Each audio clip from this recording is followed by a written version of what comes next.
Jornal Nacional. São Paulo enfrenta uma nova tragédia na chuva. Deslizamentos de terra matam mais 8 pessoas. Surgem detalhes sobre o jovem que se suicidou depois de abrir fogo numa escola. Ele era ridicularizado por ser gordo. O cirurgião plástico confessa o assassinato brutal da ex-namorada. O presidente Bush tenta convencer americanos a apoiar a guerra ao Iraque. O presidente Lula encontra o diretor do FMI em Paris. Morre na França o mestre modernista brasileiro Cícero Dias. Italianos reabrem investigações sobre o acidente de Ayrton Senna. E na primeira convocação da seleção de Parreira, um atacante que joga na Itália é a grande surpresa da lista. Agora, no Jornal Nacional. Boa noite. A chuva voltou a provocar mortes na Grande São Paulo. Desta vez foram 8 em deslizamentos de terra. 7 eram parentes. São longas as noites para quem está ameaçado. Baldes contra a água que sobe rápido. Não só porque chove muito, mas porque o lixo bloqueia o escoamento. Noites longas para os bombeiros, que sofrem mais derrotas que vitórias. Em Osasco, resgataram vivo um homem. Ele foi se abrigar no quarto que sobrou da casa, que tinha desabado há 5 dias e terminou de cair. Sobe todo mundo aí, deixa o corredor livre! Em Taboão da Serra, tiraram do barro os corpos de 7 pessoas da mesma família. O mais velho tinha 20 anos, o mais novo, 4 meses. Sobrou um pai que criava sozinho 9 filhos e netos. Ficou só com 2, não pôde salvar os outros. Não consegui, não teve como. Não deu tempo. Não deu tempo porque eu não vi nada também. Nessas favelas, onde vizinhos viram família, a dor se espalhou. Eu imagino o tamanho da dor que ele deve estar sentindo, né? Ontem mesmo a gente estava aqui tudo brincando e hoje eu estou sem eles. Muito triste. De manhã, a menina de 14 anos foi sozinha para os escombros onde morreram irmãos e sobrinhos. Tentou levar o cachorro, mas ele não quis deixar o que já foi a casa dele. Apoio de vizinhos que têm pouco para compartilhar. Também precisam ir embora. Vamos arrumando as coisas para poder sair. 15 casas ameaçam desabar. A prefeitura diz que todos sabiam do risco, mas eles estão surpresos. Não, nunca veio aqui. Ele nunca esteve aqui, não. O fato é que as áreas de risco continuam sendo ocupadas e a cada ano aumenta o número de vítimas. Em todo o período de chuvas do ano passado, morreram 14 pessoas no estado de São Paulo. Neste verão, já foram 17 mortes. Morros de terra encharcada deslizam em vários pontos. Em Mauá, onde uma menina de 3 anos morreu soterrada, dia de muitas mudanças. São Paulo se prepara para mais uma longa noite de chuva sem trégua, que abre buracos na paisagem e na alma. A ocupação de áreas de risco em encostas é um problema nacional e onde quer que ocorra, põe vidas em perigo e o meio ambiente também. Esta área de proteção ambiental no subúrbio de Salvador está ameaçada. 180 famílias invadiram a reserva, derrubam árvores para plantar hortaliças e um dos rios que cortam a área está poluído por lixo e esgoto. Um estudo da Universidade Federal do Rio de Janeiro mostra que a Floresta da Tijuca, considerada o pulmão da cidade, perdeu em 20 anos o equivalente a 2.500 campos de futebol. As ocupações irregulares são uma das principais causas do desmatamento. Segundo dados do censo, na última década surgiu uma favela nova por mês no município, que hoje tem mais de 600 cadastradas, a maioria em encostas e áreas de floresta. Apesar de ter construído a casa em cima de uma pedra, dona Exegilda acha que não corre risco. Eu vim pedir aos próprias pessoas que estavam fazendo, também faziam para mim. Aqui só desce água, mas não incomoda não. Esta moradora tem medo que árvores caiam por cima da casa. Grávida, ela diz que não tem para onde ir e mostra o recibo de compra do terreno que recebeu de um morador da favela há 4 anos. Ele falou para mim que ele era dono do terreno, né? Eu cheguei e comprei. Pagou quanto? 500. Para conter as construções irregulares, a Prefeitura do Rio começou a cercar as áreas verdes que estão sendo invadidas por favelas. São telas ou cabos de aço como este, que delimitam áreas de risco ou de proteção ambiental. Uma tentativa de preservar o que resta de floresta dentro da cidade. Eu tenho vontade de fazer a minha casa, melhorar tudo, mas sair daqui não. Enchentes e desmoronamentos acontecem todos os anos, acaba se liberando recursos emergenciais. Se a gente liberar esse dinheiro antes para começar a tirar as pessoas das zonas de risco, darem uma habitação digna a eles em outros lugares, eu acho que você acha uma solução a longo prazo permanente para o problema. O rapaz que atirou ontem em 9 pessoas e se matou em seguida no interior de São Paulo vinha tendo comportamento estranho. Ele teria ameaçado colegas que o chamavam de gordo e escondia armas e veneno no quarto. A mãe do atirador traçou um perfil do filho. Ele era irritado, assim, nervoso, né? Não podia contrariar ele, que ficava mais nervoso ainda. Dias antes do ataque, Edmar de Freitas tirou R$600 do banco e pediu mais dinheiro para os pais. Ele pediu 150 para mim, eu dei, e pediu 50 para a mãe dele. Aí ele falou assim, mãe, eu vou com esse dinheiro, com esses 50 conto, quero comprar uma calça boa. E não foi para acabar de inteirar para comprar arma. No quarto, o rapaz guardava um revólver do pai, uma espingarda, facas e veneno. Ex-colegas de escola dizem que Edmar prometia se vingar de quem ria dele. Xingando ele de gordo, ele não gostava. Daí ele falava que todo mundo ia se arrepender. Ontem à tarde, Edmar, de 18 anos, entrou no pátio da escola atirando. Atingiu 7 alunos, a vice-diretora, o marido da zeladora e se matou. 6 pessoas continuam internadas, 2 adolescentes em estado grave. A dor é muito grande. A dor da gente é muito. Hoje à tarde, num depoimento à polícia, um amigo de Edmar disse que ele pode ter comprado o revólver e a munição numa loja em Jaboticabal, a 30 quilômetros de Itaiúva. O delegado está investigando o que até agora é a única pista sobre a procedência da arma usada no ataque. A Justiça decretou a prisão preventiva do cirurgião plástico que matou barbaramente uma mulher em São Paulo. Em depoimento à polícia, ele se recusou a dar detalhes sobre o crime. Cercado por policiais e advogados, o cirurgião Jorge Fará saiu da cela para o primeiro depoimento à polícia. Ele está nessa delegacia da Zona Norte de São Paulo desde ontem à noite, quando o médico particular autorizou a saída da clínica psiquiátrica, onde Fará se internou depois do crime. Calma, vamos abrir. No caminho até a cela, Jorge Fará não levantou a cabeça uma única vez. Fazem companhia ao Dr. Fará outros 5 médicos, inclusive Eugênio Chipkevich, acusado de pedofilia. Informalmente, o cirurgião disse ao delegado que não se lembra dos detalhes do assassinato e do esquartejamento do corpo de Maria do Carmo Alves, a mulher que ele matou na sexta-feira. Mas lembra que matou? Isso, exatamente. Chegou a confessar? Já. Hoje a polícia esclareceu. As mãos de Maria do Carmo também estavam no porta-malas do carro do médico, junto com o corpo. O que falta são as pontas dos dedos. Falta de que forma? A facada, Não soube explicar. Simplesmente que ela chegou com uma faca e ele só lembra dessa faca e investiu contra ela, mas de que forma não me explicou. Ele disse que ele chegou a ser atacado por ela? Sim. O marido de Maria do Carmo desconfia que ela tenha sido atraída para o consultório do médico, de quem era paciente e com quem havia tido um romance na juventude. Ela me falou que ele ligou no começo de janeiro falando que ia, se ela quisesse fazer uma lipoaspiração, que ele faria. Na última conversa com a mulher no dia do crime, ela citou a consulta que teria com um médico.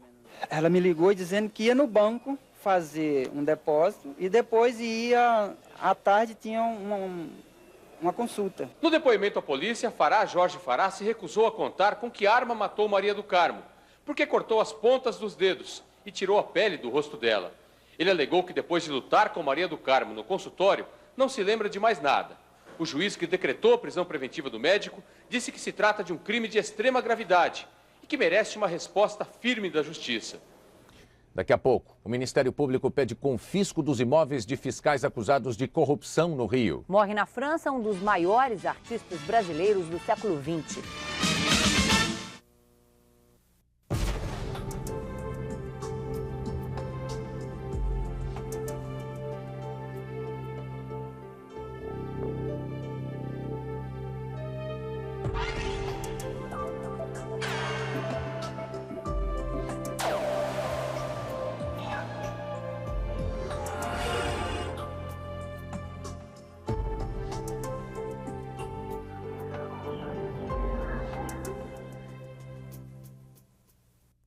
Como assim pagar menos? Porque a senhora está usando um plano diferente do que a senhora precisa. E Por que você está me dizendo isso? Porque pelo plano perfil a senhora pode fazer um plano mais em conta para o seu perfil. Não, isso eu já entendi. Mas então eu vou pagar menos do que eu pago? Exatamente. Você quer que a ATL fature menos? Não, eu quero que a senhora pague o que é justo. Você está querendo se vingar deles? Deles quem? Da ATL. Eles te demitiram? Não, senhora. Alguma eles fizeram com você, fofinha? Se abre. Aproveita que eu tô com tempo. Fala, pode falar. A universidade, com obsessão pela qualidade e atuando à frente do seu tempo, aplicará a partir deste ano cursos de graduação com menor tempo de duração, conforme as novas diretrizes do Conselho Nacional de Educação. Todos os sábados, às 9 horas, se realiza o teste de acesso direto. Inscreva-se já, é gratuito. Informações: 25365000. Universidade, obsessão pela qualidade.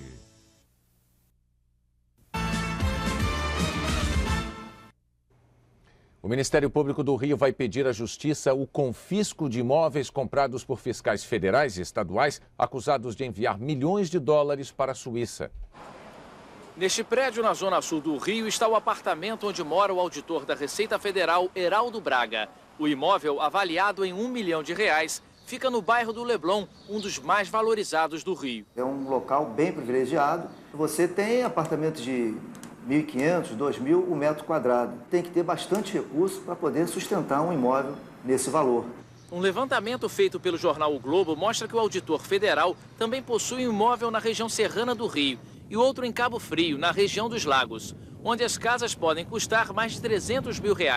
Já esta casa em Niterói, na região metropolitana do Rio, pertence à auditora Márcia Rodrigues da Rocha, que também tem um apartamento no Recreio dos Bandeirantes. No mesmo bairro, num condomínio de casas, mora o ex-secretário adjunto de Administração Tributária do Estado, Rodrigo Silveirinha.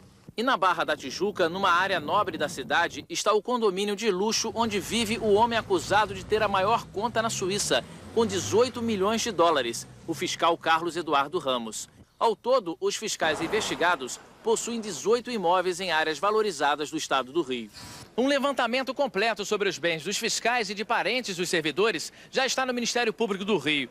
Se na Justiça ficar comprovado que eles não tinham rendimentos suficientes para comprar terrenos, casas e apartamentos, todos esses imóveis serão confiscados pelo Estado.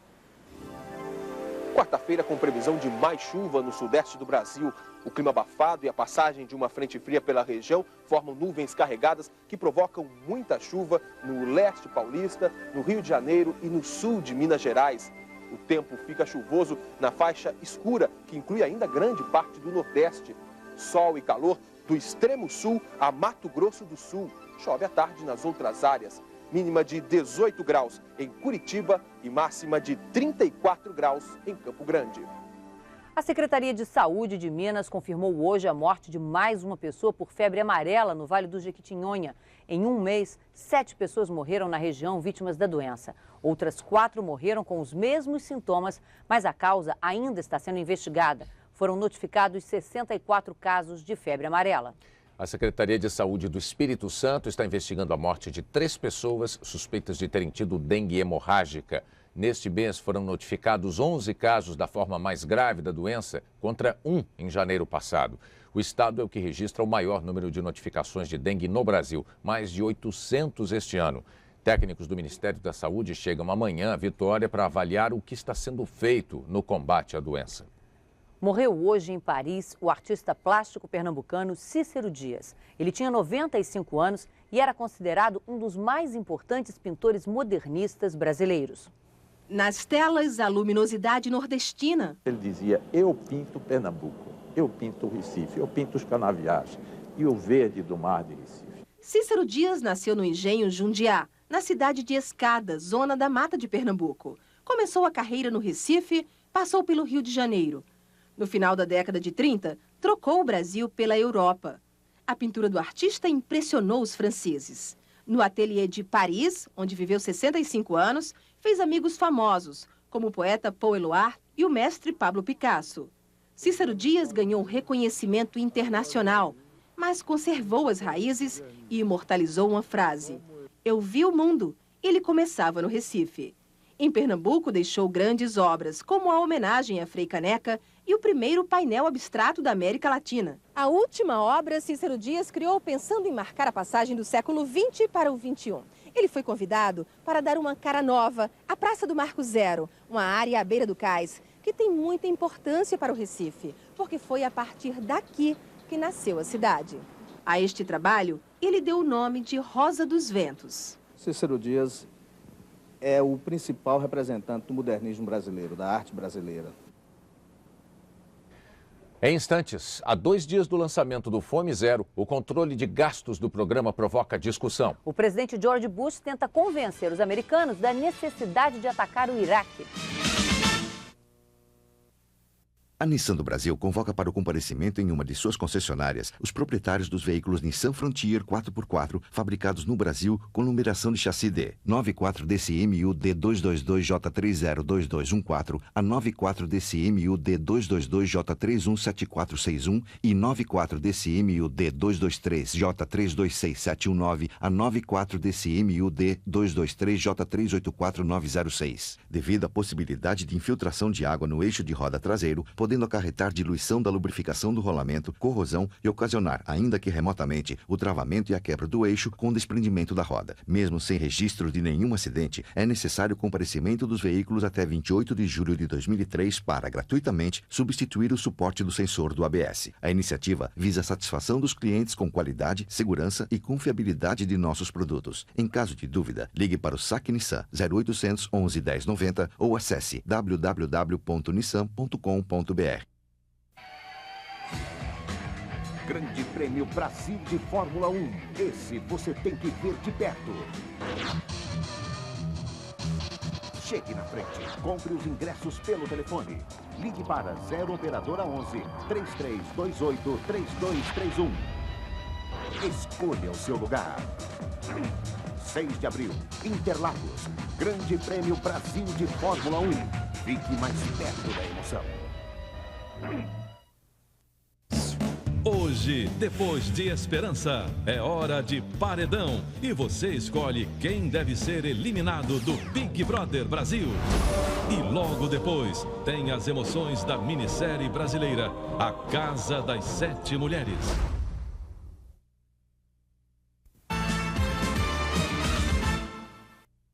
A maioria dos eleitores israelenses demonstrou hoje que aprova a forma como o governo está tratando o conflito com os palestinos. Pesquisas de boca de urna indicam uma vitória do primeiro-ministro Ariel Sharon e do partido dele, o Likud, nas eleições gerais encerradas agora há pouco. As ações militares para garantir a segurança das eleições em Israel mataram 31 palestinos nos últimos 3 dias. Hoje, mais de 30 mil soldados israelenses saíram às ruas para impor obediência ao toque de recolher.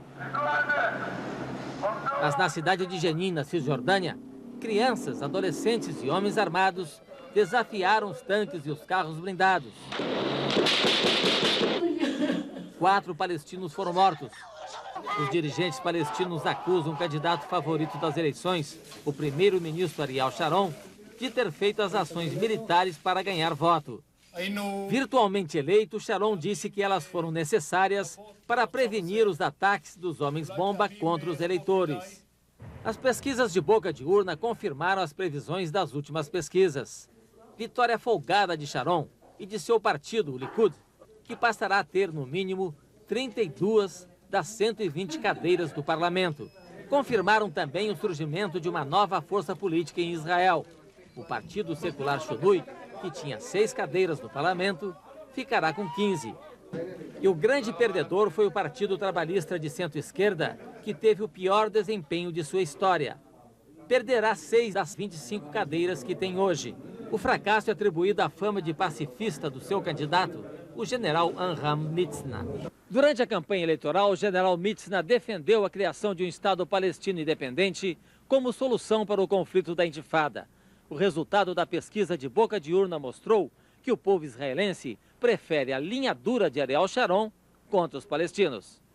Num telefonema ao primeiro-ministro Ariel Sharon, Mitzna reconheceu a derrota nas eleições. O presidente dos Estados Unidos, George Bush, vai discursar daqui a pouco no Congresso americano. Neste pronunciamento anual, chamado o Estado da União, Bush pretende convencer a população de que a guerra contra o Iraque é necessária.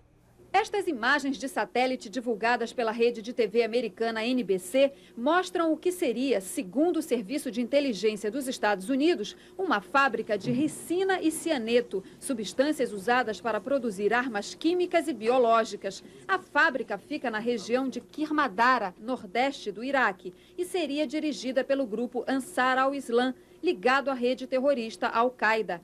A fábrica teria sido visitada por Abu Zarqawi, acusado de envolvimento num plano para envenenar tropas britânicas. O governo americano pretende divulgar outros indícios como esse na campanha de pressão contra o Iraque. No discurso desta noite ao Congresso, o presidente Bush vai tentar convencer a opinião pública dentro e fora dos Estados Unidos de que a guerra é a única maneira de desarmar Saddam Hussein.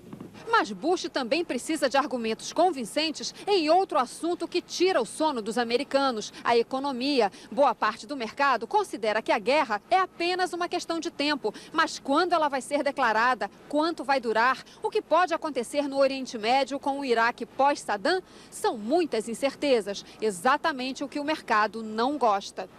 A pesquisa de opinião mais recente mostra que 46% dos americanos aprovam o desempenho de Bush na economia. É o índice mais baixo de aprovação que ele já teve. Diante de tanto ceticismo, Bush também vai pedir ao Congresso que aprove projetos como a redução de impostos, a melhora na assistência médica aos idosos e até a promoção de programas para tratamento antidrogas. 41 personalidades premiadas com o Nobel divulgaram nos Estados Unidos uma declaração contra uma guerra ao Iraque sem apoio internacional. O documento alerta que, mesmo com uma vitória, um ataque diminuiria a segurança e a reputação dos Estados Unidos no mundo. A declaração será distribuída no Congresso americano. Autoridades iraquianas disseram hoje que vão reagir a um possível ataque americano de Bagdá por telefone. As informações com o enviado especial da Rede Globo, Luiz Carlos Azenha. Nas ruas de Bagdá, mais um dia de manifestações contra os Estados Unidos. Foi com protestos que os inspetores da ONU foram recebidos na Universidade de Bagdá. No dia seguinte, as Hansblicks entregaram o relatório ao Conselho de Segurança. Os inspetores trabalharam normalmente. Foram a 10 lugares, entre eles um depósito e centro de processamento de grãos, 30 quilômetros ao sul da capital. Nos jornais iraquianos, nenhuma linha sobre o relatório, nem sobre o discurso que o presidente George Bush fará esta noite. Mas para esta universitária, Bush nunca diz a verdade e não vai ser diferente hoje. I know he won't tell the truth. He never tells. Saddam Hussein fez o alerta máximo a oficiais mais próximos contra traições dentro de seu regime. No fim do dia, fomos à entrevista em que autoridades iraquianas reagiram oficialmente ao relatório apresentado na ONU. O general Amir Rashid disse que o relatório não confirmou os dossiês da CIA e do governo britânico que acusaram o Iraque de ter armas de destruição em massa. O vice-primeiro-ministro Tariq Aziz reagiu ao relatório dizendo que o Iraque vai cooperar ainda mais. Aziz disse também que em caso de guerra seria legítimo atacar o Kuwait, que segundo ele virou um campo de treinamento para os Estados Unidos. Aziz disse que os americanos estão enganados se acham que ao invadir o Iraque serão recebidos com flores. Eles vão ser recebidos a bala, disse Aziz. Luiz Carlos Azenha, de Bagdá, para o Jornal Nacional. As principais bolsas dos Estados Unidos e da Europa tiveram ligeira recuperação na expectativa do discurso de George Bush. Aqui, o dólar fechou em alta, a R$ 3,64. O Fundo Monetário Internacional anunciou hoje um empréstimo de US$ 1 bilhão para a Argentina. Na sexta-feira, o FMI e o governo argentino fecharam um acordo depois de um ano de negociações. 60 projetos do programa Fome Zero só vão ser apresentados em agosto, junto com as metas do governo para os próximos 4 anos. Há 2 dias do lançamento, o programa recebeu críticas de integrantes do Conselho de Segurança Alimentar. Os 2 primeiros municípios a receber o cartão alimentação estão em estado de emergência por causa da seca. São Guaribas e Acauã, no interior do Piauí, onde 1.000 famílias vão ser beneficiadas. A meta do governo é que até o fim do ano o cartão chegue a outros 1.000 municípios em situação semelhante, atendendo a 1,5 milhão de famílias. O Ministério de Segurança Alimentar explicou que o cartão alimentação vai ser parecido com um cartão de banco. Cada família vai usá-lo para sacar R$ 50 por mês. Nos municípios onde não houver como sacar o dinheiro, as famílias vão receber um cupom, uma espécie de vale, para trocar por alimentos. Segundo o Ministério, os municípios terão que criar um comitê gestor do programa Fome Zero, que vai fazer uma lista de produtos da região. As famílias não são obrigadas a seguir a lista, mas estão proibidos produtos como cigarro e bebidas alcoólicas. Cada comitê também vai decidir a forma de fiscalização e como as famílias vão comprovar as compras. Pode ser nota fiscal, recibo ou declaração por escrito do comerciante. A coordenadora da Pastoral da Criança, Zilda Arnes, que vai participar do conselho que coordena o Fome Zero, critica a exigência de comprovar as compras. O dinheiro deve ir às mãos da mulher, se ela deve pesar as crianças, vacinar as crianças, ou então a criança ir para a escola, isso é, vamos dizer, a prestação de contas. Montar todo um exército de pessoas para vigiarem no que os pobres vão gastar o dinheiro. Sairia muito caro o controle das notinhas fiscais e vamos dizer, os recibos. O Ministério diz que os comprovantes não serão utilizados para punir ninguém. Servirão para os comitês orientarem as famílias sobre como utilizar o cartão alimentação. Dom Mauro Morelli, que também vai integrar o Conselho de Segurança Alimentar, acha que a sociedade precisa discutir o programa Fome Zero. É um governo novo, acertando os passos. Acho que todo governo, ele pensa que pode tudo, sabe tudo e vai descobrindo com o tempo que não pode tudo, tem que ser humilde e tem que contar com a adesão do seu povo, não só para receber uma proposta, mas para formular também a proposta. Os juros do cheque especial chegaram a 164% ao ano em 2002. Os do financiamento de veículos foram a 55% ao ano. Segundo o Banco Central, a taxa de inadimplência de 15% nos empréstimos para pessoas físicas contribuiu para o aumento dos juros ao consumidor. O desemprego na região metropolitana de São Paulo ficou em 19% em 2002. Foi o segundo maior índice em 17 anos de apurações da Fundação SEAD e do DIEESE. Em 99, a taxa atingiu 19,3%. A seguir, o encontro do presidente Lula com o diretor do FMI. E a Itália reabre investigações sobre a morte de Ayrton Senna. Só no Carrefour você tem mais qualidade pelo menor preço. Porque só o Carrefour tem desde 1980 um compromisso público registrado em cartório que garante o menor preço ou a diferença de volta. Feijão preto, prato bom, 1 quilo, R$ 1,68. Linguiça paio, portuguesa ou calabresa, quilo R$ 2,69. Charque ponta de agulha ou bacon defumado, quilo R$ 3,98. Carrefour, sempre o menor preço ou a diferença de volta. Extra, extra. Amanhã, a Prefeitura leva o programa Favela Bairro às comunidades de Manguinhos e da Ilha do Governador. As investigações sobre o assassinato do pastor da Igreja Universal. Farina mata prostituta para seu passado negro não ser descoberto em Esperança. Edson Celulari reassume o posto de galã com a nova fase de Jean em Sabor da Paixão. No próximo domingo, saiba mais sobre astrologia, numerologia, tarô e interpretação dos sonhos. Junte 40 selos e troque por 4 livros da coleção Esotéricos. Extra, o jornal que você escolheu. Amanhã nas bancas. Pense nas suas viagens inesquecíveis. Pense nos lugares que você ainda vai conhecer.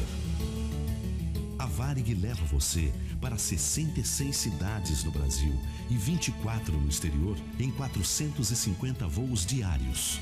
Quando você pensar em viajar, a Varig vai com você. Varig, colocando o nome do Brasil lá em cima. Ontem, hoje e sempre. Fortes emoções nas últimas semanas de Esperança. Eu nunca conheci uma mulher com tão bons sentimentos. Tu pode não ter conhecido ainda uma mulher certa. Será que eu não conheci? Ou será que eu tô conhecendo agora? Eu quero saber quando Tony vai encontrar você aos beijos com ela. É isso o que eu quero saber, Samuel. Fala a verdade, Maria. Mas que coisa aconteceu naquele hotel, hein? Que tu tá muito estranho. Nesta terça, depois do Jornal Nacional, Esperança.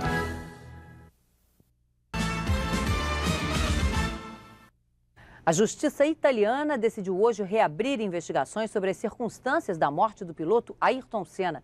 O brasileiro morreu no dia 1º de maio de 1994, depois de um acidente no Grande Prêmio de San Marino.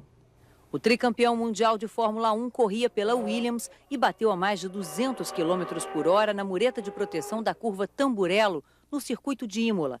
Na época, a perícia concluiu que o acidente foi provocado pela quebra da barra de direção do carro. O então diretor técnico da Williams, Patrick Head, e o projetista da equipe, Adrian Newey, foram responsabilizados pela falha e acusados de homicídio culposo. Acabaram absolvidos em 2 julgamentos. Mas no recurso analisado hoje na mais alta corte de apelação da justiça italiana, os juízes consideraram que houve falhas no processo. O novo julgamento deve acontecer daqui a 1 ano. Os dirigentes da Fórmula 1 criticaram a reabertura do caso, disseram que acidentes fazem parte de um esporte perigoso como é a Fórmula 1 e ameaçaram não disputar mais corridas na Itália se houver uma condenação. O presidente da OAB de São Paulo apoiou hoje a posição do ministro da Previdência, Ricardo Berzoini, sobre o direito adquirido. O ministro também discutiu propostas para a reforma da Previdência com representantes dos trabalhadores. A Central Única dos Trabalhadores concorda com a proposta do ministro Ricardo Berzoini. Para o presidente da CUT, as empresas deveriam contribuir de acordo com o faturamento mensal de cada uma. Uma empresa que tem alta lucratividade, mas emprega pouco, deveria pagar uma alíquota de imposto maior do que uma pequena e média empresa, que tem baixa lucratividade, mas emprega muito. A Central Brasileira de Trabalhadores e Empreendedores também defende uma maior contribuição das grandes empresas. Em contrapartida, a Central, que diz representar 1 milhão de trabalhadores no mercado informal, quer reduzir a contribuição previdenciária dos autônomos de 20% para 5%. O rombo maior é nós deixarmos os trabalhadores da informalidade sem contribuir com nenhum centavo e deixar para contribuir só no final, quando ele precisar requerer o benefício. A proposta de recolher a contribuição para a Previdência sobre o faturamento das empresas é vista com reservas por especialistas e tributaristas. O grande receio é penalizar as empresas que investiram na modernização e se automatizaram. Elas perderiam competitividade na hora de disputar o mercado. Em relação ao debate sobre direito adquirido, o ministro da Previdência ganhou um aliado importante. Depois de um encontro com o ministro da Justiça, Márcio Thomas Bastos, o presidente da OAB de São Paulo disse que o direito adquirido não impede a mudança do sistema. Uma reforma que adotasse, para quem ingressar no sistema agora, um critério novo, para quem já adquiriu o direito, exercer esse direito adquirido, e quem está pela chamada expectativa de direito, existir um momento de transição, alguma coisa que contemple aquela expectativa da pessoa. Parlamentares e líderes de partidos estão se organizando para o novo período legislativo. A posse no Congresso vai ser no fim de semana. Nem tudo está pronto. São os preparativos para a posse do novo Congresso. Despedida para uns, estreia para outros. Há 3 dias da posse, os novatos procuram arranjar o melhor gabinete. Maior, mais espaçoso e bem localizado, como esse aqui, 2 em 1, ocupado por Luiz Girão, do PSDB do Ceará. Esse gabinete vai ficar para a senadora eleita do PPS do Ceará, Patrícia Gomes. Enquanto isso, os partidos seguem esse mesmo ritmo, o do revezamento no poder. Os 2 maiores, PT e PMDB, dão as cartas. Na Câmara, a propaganda é só um cuidado a mais. João Paulo, do PT, é o único candidato à presidência.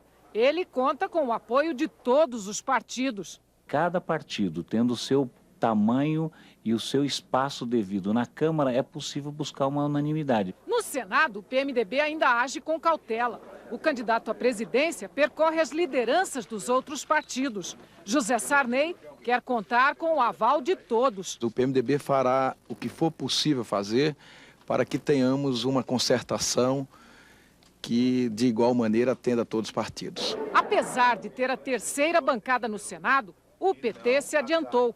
Pediu a primeira secretaria e a Comissão de Assuntos Econômicos, a CAI.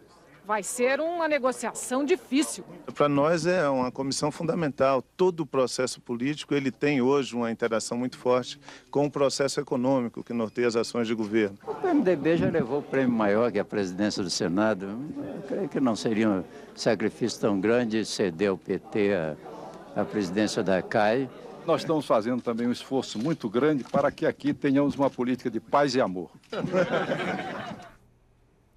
O presidente Luiz Inácio Lula da Silva já está voltando ao Brasil. A última etapa da viagem, depois de participar do Fórum Econômico Mundial na Suíça, foi a França.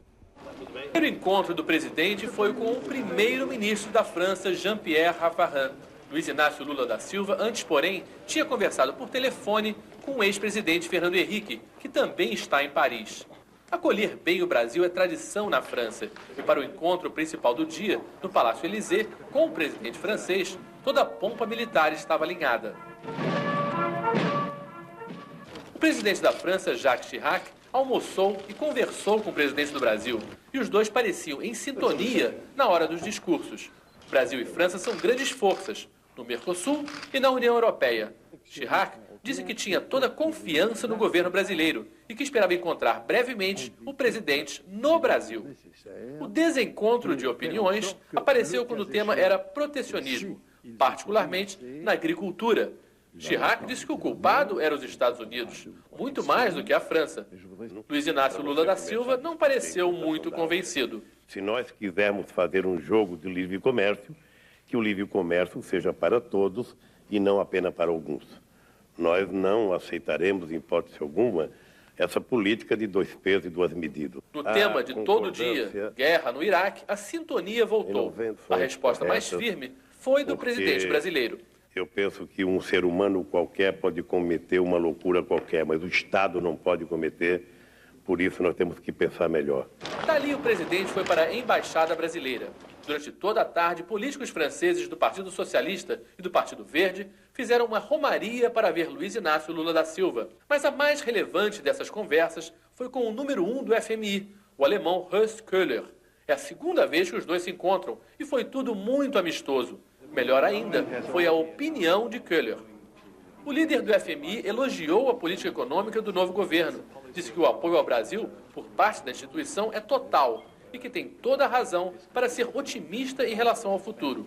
O presidente Luiz Inácio Lula da Silva decidiu voltar ao Brasil com um avião presidencial, o mesmo que foi apelidado de Sucatão pelo ex-presidente Fernando Henrique Cardoso, que no final do mandato se recusava a voar nele. O avião, um Boeing 707, completa no mês que vem 45 anos.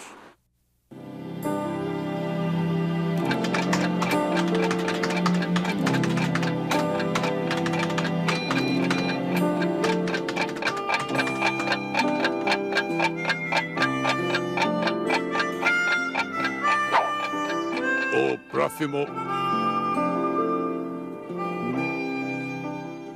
A seguir, a primeira lista de convocados do técnico Parreira na volta à seleção. E a surpresa que ele foi buscar na Itália. Sabe aquele carro que você está namorando faz um tempão? Pode ser seu. A casa do jeito que você quer? Pode ser sua. O caminhão sob medida para o seu negócio? Pode ser seu. Como? O consórcio Bradesco. Quer credibilidade? Tem. Quer solidez? Tem. Quer segurança? Tem. E fala a verdade, que nome dá mais confiança que o Bradesco na hora de fazer um negócio? Consórcio Bradesco. Bom porque é consórcio, melhor porque é Bradesco.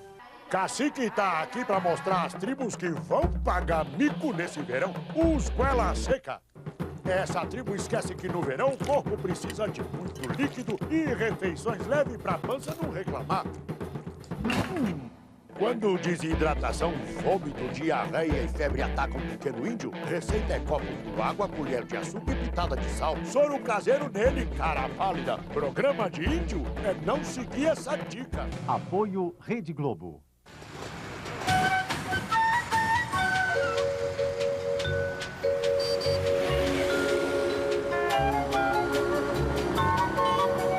Agora todo mundo só vai querer um papel higiênico.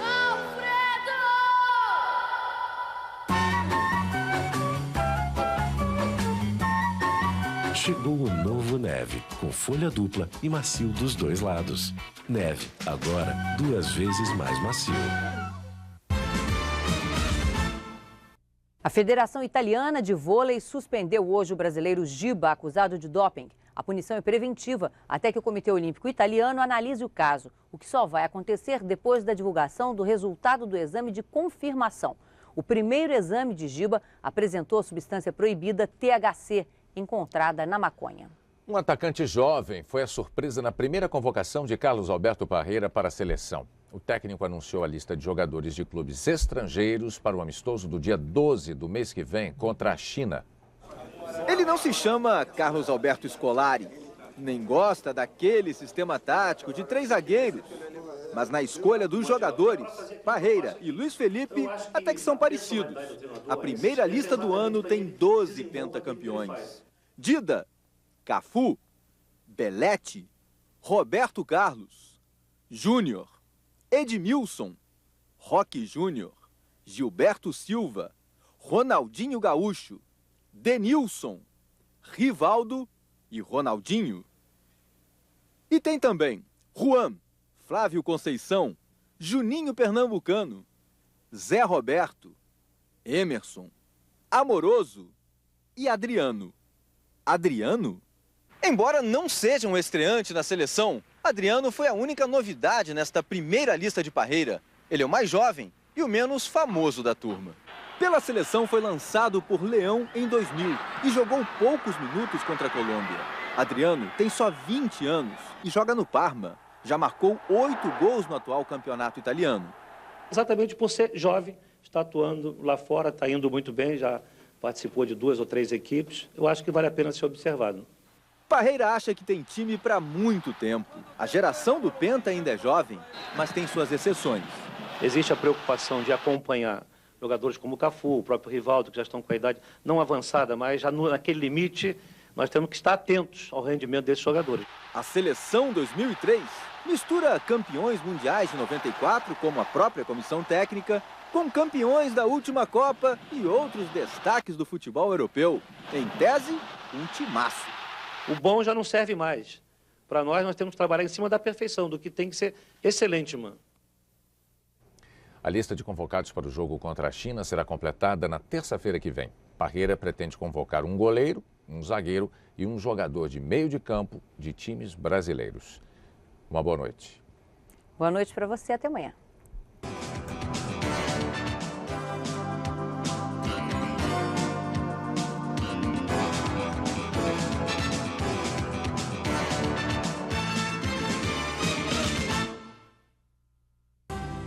Jornal Nacional.